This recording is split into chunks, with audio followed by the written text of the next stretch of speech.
Hello dear students, my self Rajnish Kumar. बच्चों हम class 10th का साइंस का चैप्टर नंबर 12 कर रहे हैं। चैप्टर का नाम है मेन नेचुरल रिसोर्सेज और आज हम एक बहुत ही इंपॉर्टेंट टॉपिक करने जा रहे हैं, द चिपको मूवमेंट। बच्चों ये एक आंदोलन हुआ था पेड़ों को बचाने के लिए हमारे राजस्थान में ही उदयपुर का ये जोधपुर का ये एक इंसिडेंट है। तो देखते हैं क्या, और इससे बहुत ही प्रेरणा मिलती है कि हम भी क्या है प्रयास कर सकते हैं जंगलों के संरक्षण के लिए अपना योगदान दे सकते हैं। ठीक है, सो क्वेश्चन है हमारा, write a brief note on the Chipko movement. Chipko आंदोलन क्या था उस पर एक टिप्पणी लिखनी है। And what are its objectives in the modern time, आज के युग में वर्तमान में इसके क्या उद्देश्य हैं, क्या आज भी इसका कोई महत्व है कि नहीं है। ठीक है, चलिए। और ये जो टॉपिक है बच्चों, ये आपका एसएस में भी है ये, और शायद ये आपका इंग्लिश में भी एक चैप्टर है बिश्नोईज का। ठीक है कि नहीं, तो वहां पे है। क्लियर है, चलिए। सो the original Chipko movement relates to an incident that dates back to 1730 AD near Jodhpur. तो जो मूल जो चिपको आंदोलन शुरू हुआ था बच्चों, वो एक घटना से रिलेटेड है जो कि 1730 AD मतलब आफ्टर डेथ 1730 में ये घटना घटित हुई थी और जोधपुर के निकट एक छोटा सा गांव, ठीक है, वहां पे हुई थी। गांव का नाम है खेजड़ली। देखेंगे अभी क्या है। तो उस समय बच्चों जोधपुर के महाराजा थे अभय सिंह। ठीक है, और हर महाराजा की इच्छा होती है कि उसका फेम हो, नाम हो, ठीक है, उसकी जो ख्याति है दूर दूर तक फैले। और वो अपने लिए कोई स्मारक बनाना चाहते थे, एक महल बनवाना चाहते थे लाल कलर के सैंडस्टोन का, रेड सैंडस्टोन का, जिसकी जो कलर है जिसका कई सदियों तक बना रहता है। हमारा जो लाल किला है वो भी इसी प्रकार के जोधपुर के लाल कलर के सैंडस्टोन का ही बना हुआ है। तो वो अपना एक महल बनवाना चाहते थे इस सैंडस्टोन से। सैंडस्टोन बहुत मात्रा में, बहुत बड़ी मात्रा में खानों में मिल जाता है जोधपुर में, उसकी घड़ाई करके पत्थर निकाल लिया जाता है। ओके, और अब ये जो पत्थर है, इन पत्थरों को जोड़ने के लिए दीवारों में, भाई पत्थरों को चिनाई के लिए जोड़ना भी तो पड़ेगा, तो कोई सीमेंटिंग मटेरियल के लिए उनको चूना चाहिए था। और चूना बनता है बच्चों चूने की भट्टे, जो कली का भट्टा होता है ना उसमें बनता है।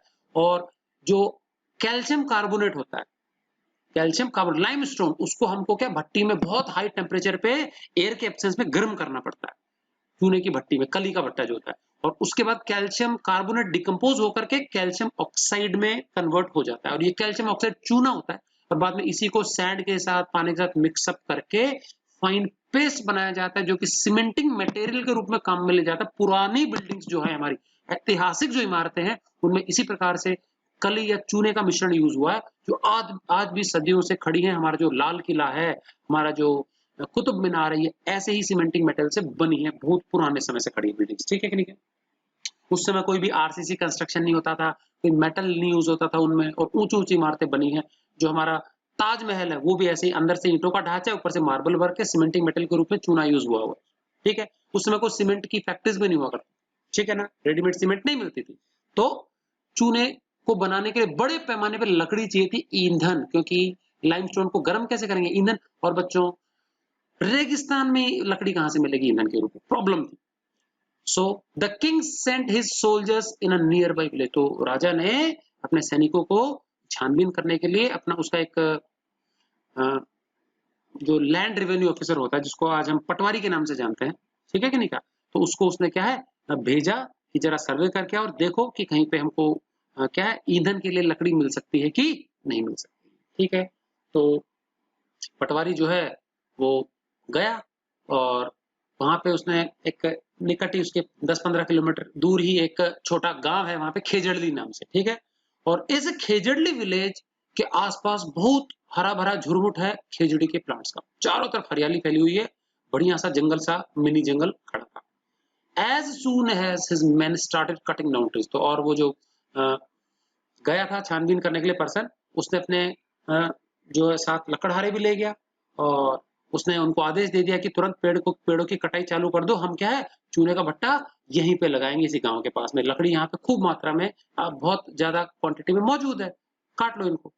तो बच्चों वो जो खेजड़ली जो गांव है, वहां पे बिश्नोई कम्युनिटी रहती है। ये कम्युनिटी क्या है, नेचर के प्रति बहुत प्रेम भाव रखती है, और जो खेजड़ी प्लांट है, जाटी का जो पेड़ होता है, उसी को अपना ये क्या है धार्मिक पेड़ मानती है। ठीक है, बहुत ही रिलीजियस इसकी पूजा करती है एक तरह से। ठीक है, तो लोगों ने बड़े चाव से अपने बच्चों की तरह इन पेड़ों को पाला पोसा था बचपन से ही, ठीक है। और जैसे ही ये लोग पेड़ काटने लगे तो तुरंत वहां से गांव में से निकट के घर से एक लेडी निकल के आई, नाम है अमृता देवी। वैसे इसका ओरिजिनल नेम है इमरती देवी है, लेकिन इन्होंने इंग्लिश में मॉडर्नाइज कर दिया नाम को अमृता देवी बिश्नोई, ठीक है। उसके साथ उसकी 3 डॉटर्स भी आई, ठीक है। और जैसे वो लोग पेड़ काटने लगे तो उन्होंने क्या विरोध किया, पहले तो रिक्वेस्ट किया हाथ जोड़ के कि हमारे पेड़ों को मत काटो, दुर्लभ हमारे जो इंपॉर्टेंट पेड़ है, हमारी रिलीजियस सेंटिमेंट्स इनसे जुड़े हुए, इनको मत काटो, ठीक है। And pleaded the soldiers to spare their sacred trees, उनके जो पवित्र जो पेड़ है उनको बख्श देने के लिए उन्होंने प्रार्थना की सैनिकों से, लकड़हारों से। But the soldiers paid no heed, लेकिन जो सोल्जर्स थे उन्होंने बिल्कुल उनकी रिक्वेस्ट अनसुनी कर दी and cut them down along with the trees. जब वो नहीं मानी, 2-3 बार कहने के बाद भी हटी नहीं वहां से, और उन्होंने पेड़ों को हक कर लिया, पेड़ों से लिपट गई, तो क्या है, गुस्से में आके उन्होंने क्या है, कुल्हाड़ी चला दी और पेड़ों के साथ ही उनको भी काट डाला। तो एक तो अमृता देवी बिश्नोई जिसने अपनी जान खो दी, उसकी 3 बेटियों ने खो दी, चारों ने अपनी जान खो दी। इस सैक्रिफाइस को देख करके बच्चों उस गांव में ये खबर आग की तरह फैल गई। गांव के और भी लोग धीरे धीरे निकल निकल के बाहर आए, उसमें औरतें हैं, मेन हैं, छोटे बच्चे भी हैं। ये सब लोग आकर के उन्होंने धावा नहीं बोला उन सैनिकों पे, बल्कि उन्होंने भी क्या है, एक एक पेड़ को हक करके वो भी खड़े हो गए पेड़ों को बचाने के लिए। और बच्चों लोग आते गए, पेड़ों को हग करते गए, सोल्जर्स उनको कुल्हाड़ियों से काटते गए, समझ में आ गया। और दिन टोटल पूरा गांव खाली कर दिया उन लोगों ने मार मार के। 363 people they lost their lives in protecting there sacred trees. तो इतना बड़ा जो सुप्रीम ह्यूमन सैक्रिफाइस है, इसका उदाहरण हमको पूरे संसार में कहीं देखने को नहीं मिलता कि किसी ने इतने बड़ी संख्या में लोगों ने पेड़ों को बचाने के लिए अपनी जान दांव पे लगा दी, ठीक है। ऐसा उदाहरण पूरे संसार में देखने को नहीं मिलता।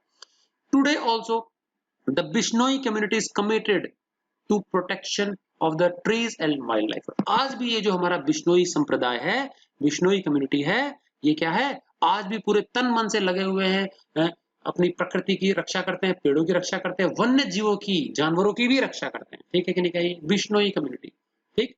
तो बच्चों ये एक पहले एक पर्सन हुआ करते थे जाम्बाजी, इनके फॉलोअर्स हैं। और उन्होंने क्या है, जाम्बाजी जो थे वो एक रिच लैंडलॉर्ड के बेटे थे, और उन्होंने क्या है कुछ 29 प्रिंसिपल्स जारी किए थे प्रकृति के संरक्षण के लिए। हमारा जो ग्रीन कवर है धरती का, उसको वापस लौटाने के लिए 20 प्रिंसिपल्स, जो कि हमको क्या क्या चीजें हमको करनी चाहिए, डूज एंड नो, ऐसी चीजें जो कि वर्जित हैं, जो कि हमको करने से बचना है। तो ये जो 29 जो बेसिक गाइडलाइंस है, प्रिंसिपल्स है, जो लोग इनको फॉलो करने के लिए सहमत हो गए, उनसे उन्होंने शपथ पत्र लिया, साइन करवाया, और जो उनको फॉलो करने लगे, ये बिश्नोई कह रहे हैं 29ers, because they followed his 29 precepts, principles. 29ers, 20 होता है 20 और 9 होता है 9, तो बिश्नोई मतलब समझ में आ गया। सो ये 29 प्रिंसिपल्स को फॉलो करने वाले लोगों की कम्युनिटी है।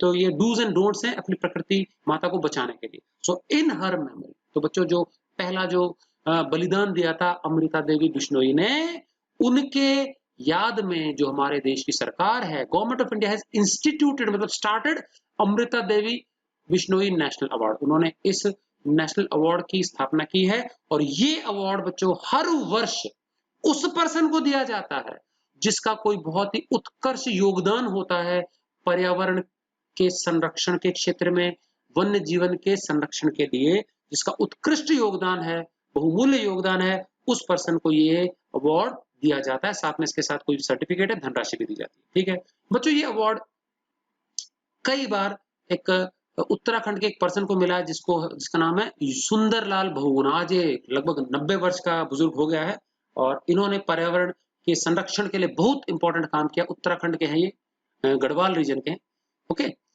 A similar movement was run by women of Uttarakhand, rainy, Garhwal, to oppose cutting of trees। इसी प्रकार का एक और मूवमेंट है बच्चों, जो कि गढ़वाल में, उत्तराखंड का एक रीजन है, गढ़वाल रीजन में रेनी जगह है, डिस्ट्रिक्ट है, और वहां पे इसी प्रकार का एक और मूवमेंट हुआ था, जहां पे कि पेड़ों को इलीगल तरीके से काटने, अब यहाँ पे कोई ठेकेदार पेड़ काटने आ गया था, इलीगल तरीके से ज्यादा काट रहा था वो, तो महिलाओं ने वहां पे विरोध कर दिया था।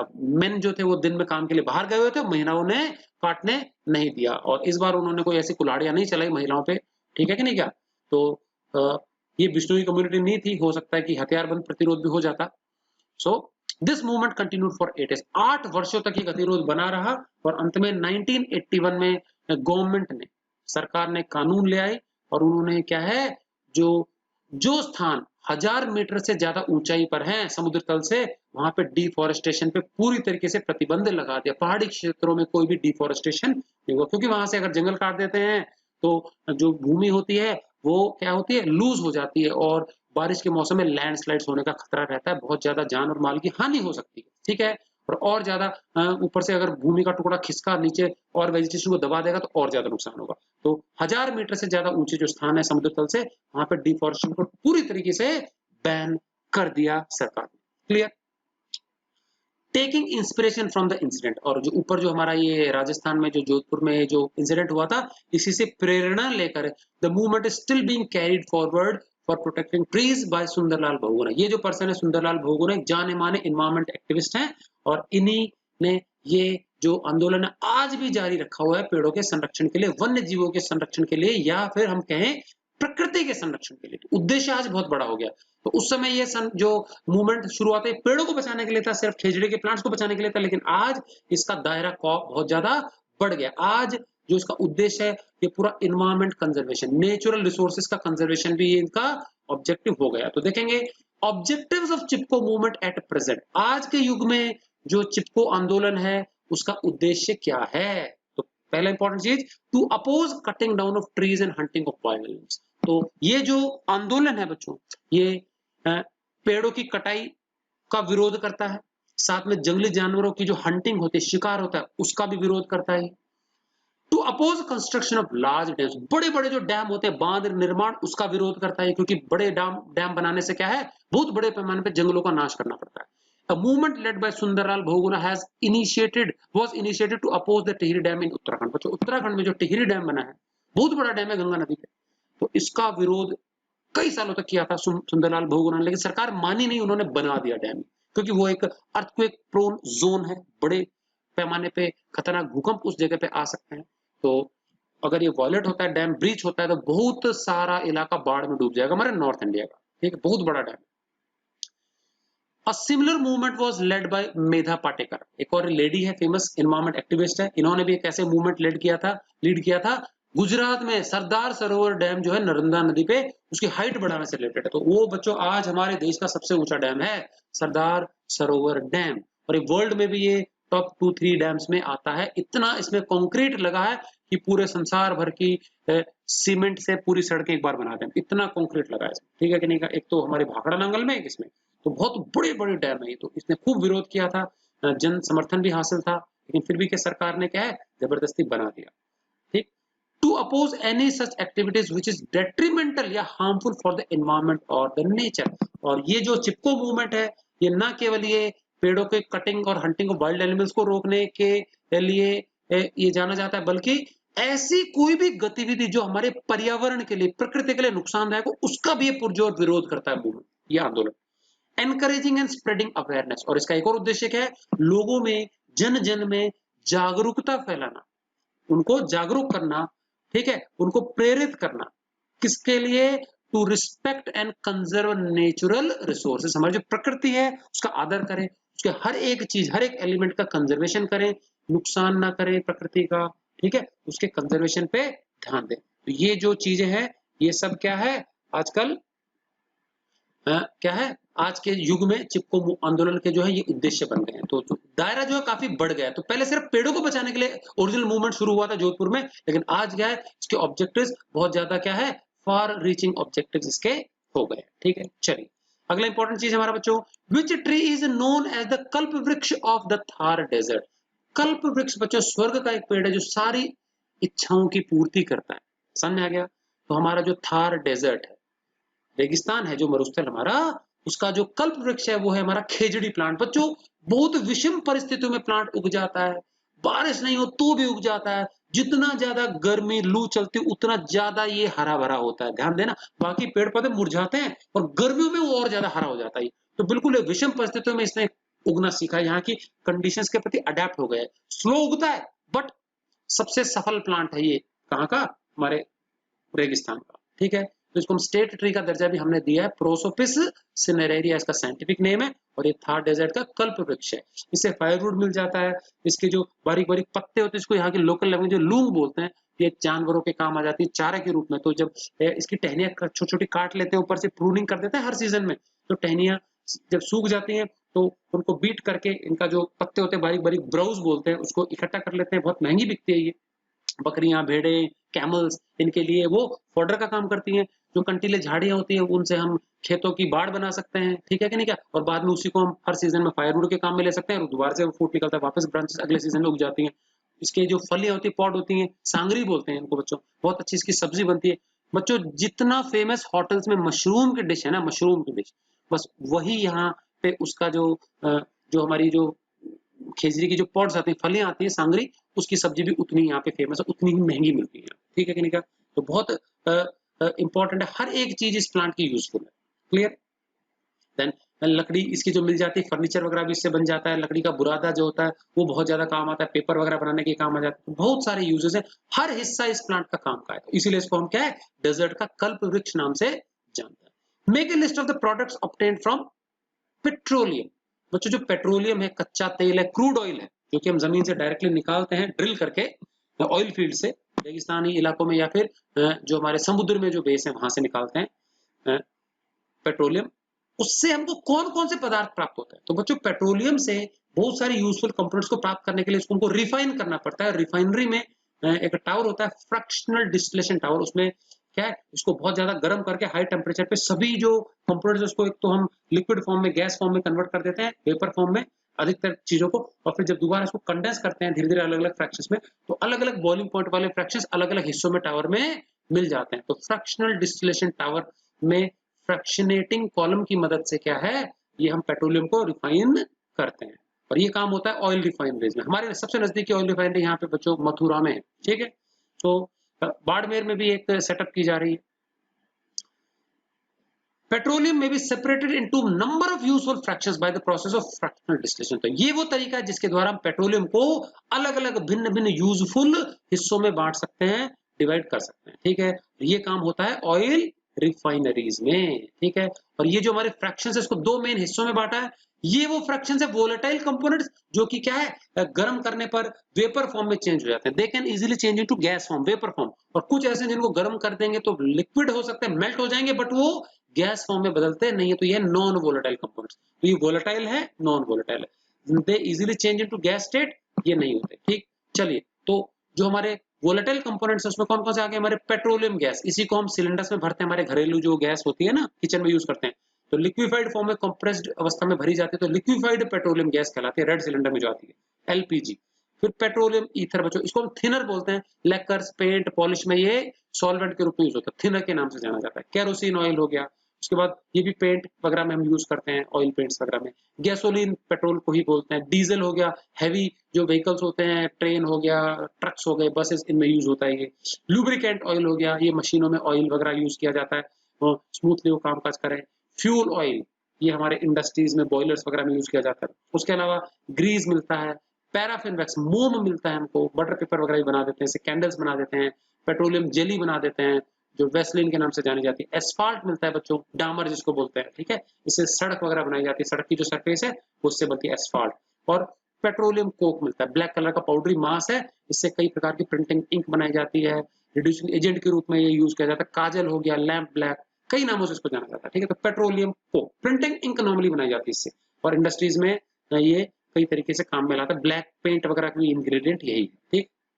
तो ये कई प्रकार के यूजफुल प्रोडक्ट्स जो है हमको मिलते हैं पेट्रोलियम से, ठीक है। और मेथड है हमारा फ्रैक्शनल डिस्टिलेशन। कहां किया जाता है, फ्रैक्शनल डिस्टिलेशन टावर में, ठीक। चलिए, अब इंपॉर्टेंट चीज, how can you as an individual contribute और मेक ए डिफरेंस टू। आप बच्चों एक इंडिविजुअल के रूप में, ठीक है, एक इंडिविजुअल के रूप में आप अपना योगदान कैसे दे सकते हो, या किस प्रकार से आप अंतर ला सकते हो, किसमें, फॉरेस्ट एंड वाइल्ड लाइफ को कंजर्व करने के क्षेत्र में, जो वाटर रिसोर्सेज हमारे उसको कंजर्व करने के क्षेत्र में, कोयला और पेट्रोलियम प्रोडक्ट्स को बचाने के लिए आपका योगदान क्या होगा। तो आप क्या बदलाव ला सकते हो अपनी तरफ से, क्या आप कंट्रीब्यूट कर सकते हो इन तीनों के संरक्षण के, जंगलों के लिए, वन्य जीवों के लिए, वाटर रिसोर्सेज और कोयला पेट्रोलियम। चलिए, तो पहले देखते हैं फॉरेस्ट एंड वाइल्ड लाइफ। तो हमारा प्रयास बोल रहा है ये करना चाहिए, वो करना चाहिए, नहीं चाहिए, हम क्या कर सकते हैं एज ए इंडिविजुअल। चलिए, तो सबसे इंपॉर्टेंट, जंगलों और वाइल्ड लाइफ को बचाने के लिए I will stress on the conservation of biodiversity. तो हम खुद क्या है, बायोडाइवर्सिटी जो जीवों की विविधता है ना, उसको हर संभव प्रयास करेंगे, उसकी रक्षा करने का प्रयास करेंगे। अननेसेसरली क्या है, जीवों को मारेंगे नहीं, ठीक है कि नहीं। क्या हर चीज, हर लिविंग कंपोनेंट हमारे पर्यावरण का हिस्सा है, उसका उचित आदर करेंगे। एक चींटी भी आगे जा रही तो ये नहीं कि किसी काम की नहीं मसल दो, नहीं। समझ में आ गया। हर ऑर्गेनिज्म का उचित हमको आदर करना है, उसको जीने का अधिकार है, तो किसी को नुकसान नहीं पहुंचाएंगे, पर्यावरण का कोई भी हिस्सा हो। Biodiversity, when ever possible I will prevent cutting down trees. जब संभव हो, हमारे अधिकार में हो, हम कोशिश करेंगे कि पेड़ों की कटाई हम रोक सकें, ठीक है। हमारे अगल बगल में कोई पेड़ काट रहा हो अननेसेसरी, तो उनको कन्विंस करेंगे कि इसको नहीं काटे। समझ में आ गया। हर संभव प्रयास करेंगे, विरोध करेंगे। हमारे खुद के घर में हमारे जमीन पे पेड़, उनको तो नहीं काटेंगे, कोई दूसरा काटता हुआ पाया जाए तो उसको भी मनाएंगे, मना करेंगे, ठीक है। Every year I will plant some trees during rainy season and encourage others to do the same. बच्चों, हम तरह तरह से लोगों को चैलेंज देते हैं ना, तो एक चैलेंज ये भी दे सकते हैं, देखते हैं कौन इस सीजन ज्यादा पेड़ लगाता है, ठीक है। तो हर साल हम क्या कर सकते हैं, खुद अपने लेवल पे ट्रीज लगाएंगे बरसात के मौसम में, क्योंकि उस समय पेड़ों के उगने की संभावना बहुत अच्छी होती है, नमी अच्छी होती है। एंड एनकरेज अदर्स, और दूसरों को भी प्रेरित करेंगे कि वो भी ऐसा ही करें। I will respect each and every single organism. हर जीवित ऑर्गेनिज्म, जो जो जीवित प्राणी है, उसका हम क्या है, रिस्पेक्ट, सम्मान करेंगे। अननेसेसरली उसको ट्रबल नहीं करेंगे। And will try to protect their natural habitat. और वो जो लिविंग बीइंग है, ऑर्गेनिज्म, जिस प्राकृतिक अवस्था में पाया जाता है, उसके घर को, प्राकृतिक हैबिटेट को, उसको प्रोटेक्ट करने की कोशिश करेंगे। जंगल में मिल रहा है तो जंगलों को नष्ट नहीं करेंगे, पेड़ पौधों पे है तो पेड़ पौधों को नहीं काटेंगे। मधुमक्खी का छत्ता लगा तो ये नहीं कि हम पेड़ ही काट दें, मधुमक्खी कैसे रहेगी वहां पे। तो कोशिश करें कि कोई बड़ी पेड़ है, उस पे पक्षियों ने घोंसला बना रखा, तो पेड़ काटेंगे तो पक्षी भी नहीं रह पाएंगे वहां पे। कोशिश करें कि उनके नेचुरल हैबिटेट के साथ छेड़खानी ना करें। I will try to educate people on the importance of forest. हम कोशिश करेंगे कि लोगों को जंगलों के महत्व के बारे में समझाया जाए, एजुकेट किया जाए। जो लोग जंगलों को काटते हैं ना, जंगलों के महत्व के बारे में समझाना, and their importance in our life, हमारे जीवन में इनका क्या महत्व है, ये समझाएंगे तो शायद उनको, कईयों को, 100 को समझाएंगे तो कुछ को तो समझ में आएगा, ऐसी बात नहीं। प्रयास करना हम छोड़ेंगे नहीं। तो ये हमारा एज एन इंडिविजुअल कंट्रीब्यूशन हो सकता है जंगलों के संरक्षण के लिए। चलिए, अगला है हमारा वाटर रिसोर्स। पानी के जो रिसोर्सेज हैं, पानी के संरक्षण के लिए हम क्या योगदान दे सकते हैं। तो पहला, I will turn off taps while brushing और शेविंग। कई लोग होते हैं ब्रश कर रहे हैं, शेविंग कर रहे हैं, तो टैप सामने खुला ही चल रहा है, तो मतलब एक तरह से उसकी आवाज आती रहनी चाहिए म्यूजिक के रूप में, गलत है। नहाते वक्त क्या है, हम बाल्टी में पानी गिर रहा है, बाल्टी भर गई है, साबुन रगड़ा मार रहे हैं, बाल्टी पे बाल्टी फैलाते जा रहे हैं, नहीं। प्रॉपर तरीके से हमको वेस्ट नहीं करना है, जितना आवश्यक हो उतना ही यूज करना है। तो I will turn off the taps while brushing और शेविंग। ब्रश कर रहे हैं, शेव कर रहे हैं, टैप बंद कर रखेंगे। I will repair any leaking taps. कोई भी टैप लीक कर रहा है, टपक कर रहा है, पानी उसमें से लीक होकर नाली में जा रहा है, तो उसको हम सुधार देंगे। टैप पे नल चेंज करना होगा, नल चेंज करेंगे, वैल बदलनी, वैल बदल देंगे। आई will use the water drained out of the kitchen for watering the plants. Kitchen से निकलने वाला जो पानी है धोने होने का, किचन का जो वेस्ट वाटर है, उसको यूज कर लो, किचन गार्डन में यूज कर लो, वहां पे अतिरिक्त पानी नहीं डालना पड़ेगा आपको, गमलों में डाल दो। I will not use clean drinking water for plants. तो जो हमारा पीने योग्य साफ स्वच्छ पानी है, उसको हम पेड़ पौधों में डालने की आवश्यकता नहीं है। जो वेस्ट वाटर है उसी को यूज कर लेंगे। किचन से निकलने वाला पानी बहुत बेकार नहीं होता, उसमें जो है हमारे जो लेफ्ट ओवर जो फूड पार्टिकल्स होते हैं वही होते हैं। ऑयल होगा तो सब प्लांट के लिए खाद अच्छा काम करता है। जो हमारी वेस्ट, चाय बनाया, चाय पत्ती, अदरक वगैरह, ये सब हम प्लांट्स में ही डाल सकते हैं, अच्छा फर्टिलाइजर का काम करेगा। पानी भी किचन का निकला हुआ वो तो बहुत अच्छा गुण करेगा। Use of RO causes wastage water. बच्चों, आरओ जो होता है ना बच्चों, 100 लीटर पानी छानेगा ना, तो 80 लीटर तो वैसे ही वर्थ बहा देता है और सिर्फ 20 लीटर आपको जमा करके देगा। इतना पानी वेस्ट होता है। और कई लोग तो आरओ का जो आउटलेट वाला पानी होता है ना, आउटलेट वाला जो पाइप होता है, उसको तो सीधा सिंक में ही डाल के रखते हैं, ठीक है। तो सोचो, ऊपर वाले टैंक से लगातार वो, जैसे हमने आरओ से 1 गिलास पानी निकाला, उस 1 गिलास पानी को फिल्टर करने के लिए 10 गिलास नीचे वेस्ट चला जाए, तो सिंक में ही बर्बाद चल जाता है। कई लोग इसको कलेक्ट कर लेते हैं, पानी बर्तन तो धोने के काम में ले लेते हैं, लेकिन अधिकतर लोग सिंक में ही पटक के रखते हैं। तो आरओ जो होता है ये वेस्टफुल एक्टिविटी है। आरओ का यूज कोशिश करें ना करें। प्योर मिनरल वाटर हमको मिलता है धरती से, अंडरग्राउंड वाटर वो बेस्ट है, उसके साथ छेड़खानी नहीं करनी चाहिए। Instead I will use an earthen pot to store it. RO के बजाय हम क्या, मिट्टी का घड़ा, मिट्टी का मटका ले सकते हैं। वो ऑलरेडी वो क्या मिनरलाइज करता है पानी को, उसमें पानी जमा किया हुआ हमारी सेहत के लिए बहुत अच्छा होता है, उसमें जरूरी मिनरल्स अपने आप ही घुल जाते हैं, ठीक। उसके बाद बारिश के मौसम में जो हमको पानी मिलेगा, कोशिश करेंगे उसको हार्वेस्ट कर ले, स्टोर कर ले सुरक्षित भविष्य के यूज के लिए, तो इससे पानी की किल्लत से जूझना नहीं पड़ेगा। I will practice rain water harvesting, तो छत पे कलेक्ट करके हमको उसको पाइपलाइन के माध्यम से अंडरग्राउंड पक्का टैंक्स में जमा कर सकते हैं, टैंक्स में, ठीक। उसके बाद I will not use water for washing car and floors, फर्श वगैरह को पानी डाल डाल के वाइपर से धोएंगे नहीं, पोछा लगा लेंगे, उससे काम चला लेंगे। कार वगैरह को भी गीला कपड़ा लेके पोंछ लेंगे, उसके ऊपर पानी मार के धोने की आवश्यकता नहीं है। समझ में आएगा? बहुत पानी वेस्ट होता है, एक कार को धोने के लिए 5-10 बाल्टी लग जाती है, ठीक है कि नहीं है? तो हम सिर्फ क्या है, हम कपड़े से साफ कर सकते हैं, ठीक है। चलिए, तो ये हमारा पानी के रिसोर्सेज को या पानी को बचाने के लिए हम हमारा इंडिविजुअल का योगदान। अगला, कोयला और पेट्रोलियम कैसे बचाएंगे बच्चों? तो कोयला और पेट्रोलियम नॉर्मली हम क्या है, घरों में कोयला तो भैया बिजली बनाने के लिए यूज होता है, और पेट्रोलियम हमारे गाड़ी मोटर में ईंधन के रूप में यूज करते हैं। तो सीधी बात है, अगर हम गाड़ी मोटर में जो ईंधन है उसको वेस्ट ना करें या फिर बिजली बचा ले, तो समझो हमने कोयला और पेट्रोलियम बचा लिया। चलिए, most of the coal is use for generating electricity, अधिकतर जो कोयला है बच्चों, ये थर्मल पावर प्लांट्स में जाता है बिजली उत्पन्न करने के लिए, और अगर हम किसी प्रकार से बिजली बचा पाए तो समझो कोयला बच गया, वो एक्स्ट्रा बिजली बनानी नहीं पड़ेगी। समझ में आ गया? तो सेविंग इलेक्ट्रिसिटी कैन सेव कोल, अगर बिजली बचा लेंगे तो समझो वो जो हम बिजली बचा लिए उतनी बिजली कम बनानी पड़ेगी, तो कोयला कम खर्च होगा। समझ में आ गया? और कोयले से पोल्यूशन बहुत होता है।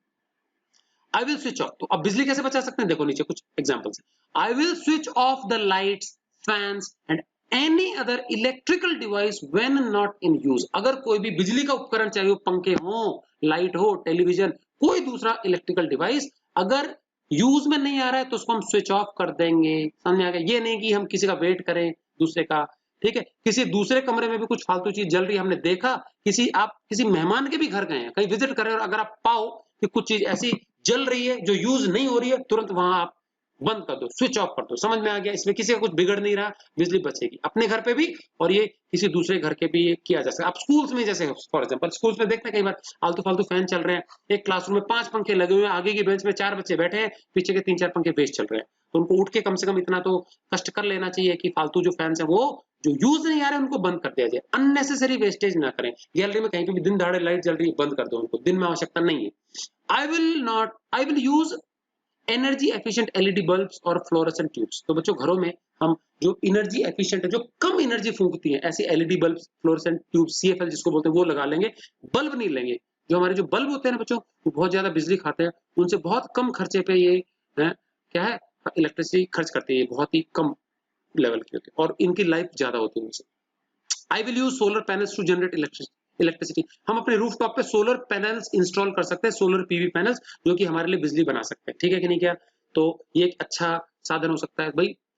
सूर्य से हीट और लाइट तो हमको हमेशा मिलती ही रहती है, साल में 365 दिन में से 300 दिन तो ऐसे होते हैं जब हमको सनलाइट अच्छी मिलती है, तो इलेक्ट्रिसिटी बढ़िया मात्रा में हमको मिल जाएगी, ठीक है, अपने use like. I will use bicycle for short distances और प्रेफर टू वॉक, अब बच्चों कई बार होता है हमारे घरों में गाड़ी मोटर होता है, बाइक्स हैं, स्कूटर्स हैं, और ये पेट्रोल से चलती हैं, 4 व्हीलर से, डीजल पेट्रोल से चलते हैं, तो छोटी मोटी दूरियों के लिए हम जस्ट चाबी उठा करके बाइक या स्कूटी नहीं ले लेंगे, छोटी मोटी दूरियों के लिए कोशिश करो बाइसिकल यूज कर लो, तो बाइसिकल में तो कोई खर्चा नहीं है। समझ में आ गया? जबकि हम car bike petrol use car bike use करते हैं तो क्या होगा, उसमें ईंधन वेस्ट होता है। छोटी छोटी दूरी के लिए हम या तो वॉक कर ले या फिर बाइसिकल यूज करें। We will practice car pooling, बच्चों अगर हमको कहीं कॉमन जगह जाना है, कॉमन डेस्टिनेशन, कई होता है बड़ी सोसाइटी है, बिल्डिंग है, उसमें बहुत सारे लोग रह रहे हैं और 4-5 लोग एक ही ऑफिस में जाते हैं, तो अपने अपनी कार से जाएंगे तो उतना ही 3-4 गुना ईंधन वेस्ट होगा, सड़कों पे भीड़ ज्यादा होगी, तो कोशिश करें कि एक जने की कार यूज कर ली जाए बारी बारी, एक महीने तक एक पर्सन की कार यूज कर ली जाए, अगले महीने दूसरे की कार यूज कर ली जाए, और सब मिल बांट के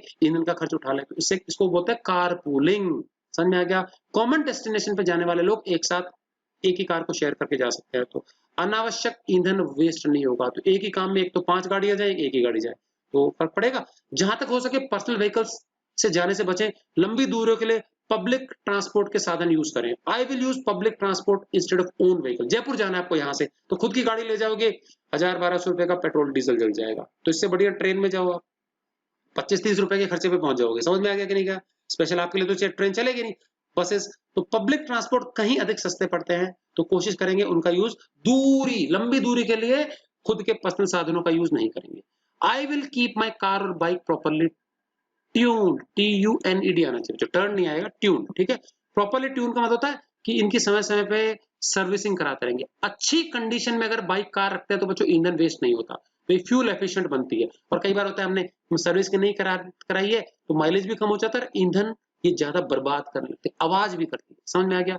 तो अगर हम अच्छी उसकी सर्विसिंग कराते हैं, engine proper tip top condition में रहता है, तो वो कम ईंधन फूकती है। तो ये हमारे क्या है, कुछ प्रयास हो गए इंडिविजुअल बेसिस पे। पहला क्या था, हमने देखा जंगलों के संरक्षण के लिए हमारा क्या प्रयास होगा। दूसरा हमने क्या देखा, पानी के लिए हम पानी को कैसे संरक्षित कर सकते हैं, हमारा योगदान। और यह कोयला और पेट्रोलियम जो है, इसको बचाने के लिए हम इलेक्ट्रिसिटी बचा सकते हैं, और ईंधन बचाने के लिए हमारी गाड़ी मोटर का इस्तेमाल कम से कम करें, पब्लिक ट्रांसपोर्ट को ज्यादा से ज्यादा करें, हमारी जिम्मेदारी समझकर। ठीक है, तो बच्चों ये इसी के साथ हमारा चैप्टर जो है ये खत्म होता है। अच्छे से पूरे चैप्टर को समझ के नोट कर लेंगे। बहुत छोटा सा चैप्टर है, बहुत ज्यादा मार्क्स का नहीं है, 2 या 3 मार्क्स का ही है। तो simple simple general common sense आधारित चैप्टर है। ठीक है, बेसिक जानकारी, ये चीजें आप पहले भी पढ़ चुके हैं लोअर क्लासेस में। ठीक है, तो उसको अच्छे से समझ के आप लोग नोट कर लेंगे। सो मिलते हैं अगले वीडियो में, अगले चैप्टर में। चैप्टर हम इसके बाद 13 स्टार्ट करेंगे। So till next video, good bye and thanks for watching.